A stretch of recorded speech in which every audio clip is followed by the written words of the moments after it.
निकाल लागलाय, कौल मिळालाय, पण तरीही दीदी हटायला तयार नाहीत.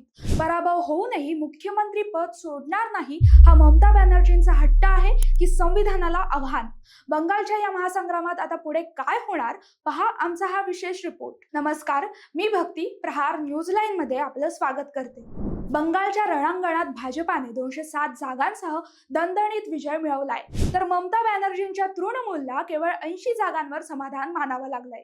खुद्द ममता बॅनर्जी भवानीपूर मधून पराभूत झाल्या आहेत, पण खेला होबे म्हणणाऱ्या दीदींनी आता राजीनामा देणार नाही असा पवित्रा घेत सर्वांनाच धक्का दिलाय.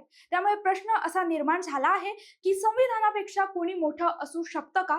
भारतीय संविधानातील कलम 164 नुसार मुख्यमंत्री हे राज्यपालांच्या मर्जीने पदावर राहू शकतात. जर एखाद्या मुख्यमंत्र्याकडे बहुमताचा कौल गमावला आणि तरीही राजीनामा दिला नाही तर राज्यपालांकडे थेट अधिकार असतात. राज्यपाल अशा मुख्यमंत्र्याला पदावरून बडतर्फ करू शकतात. इतकंच नाही तर राज्यपाल विधानसभेचं विशेष अधिवेशन बोलावून फ्लोअर टेस्ट म्हणजेच बहुमत चाचणीचे आदेश देऊ शकतात.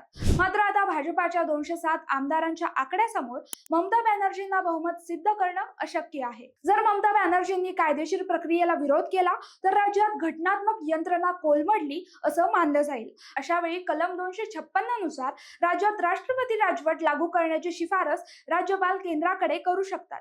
थोडक्यात काय तर लोकशाहीत जनतेचा आदेश शिरसावंदी असतो आणि कायद्यासमोर राजकीय हट्ट हा टिकत नाही. लोकशाहीत हार स्वीकारणं हाच सर्वात मोठा विजय असतो, पण सत्तेचा हट्ट राज्याला अराजकतेकडे नेऊ शकतो. संविधानाने दिलेली लक्ष्मण रेषा ओलांडणं कोणत्याही नेत्याला महागात पडू शकतं. अखेर संविधानाचा विजय होईल आणि जनतेचा कौल बंगालचं भवितव्य ठरवेल.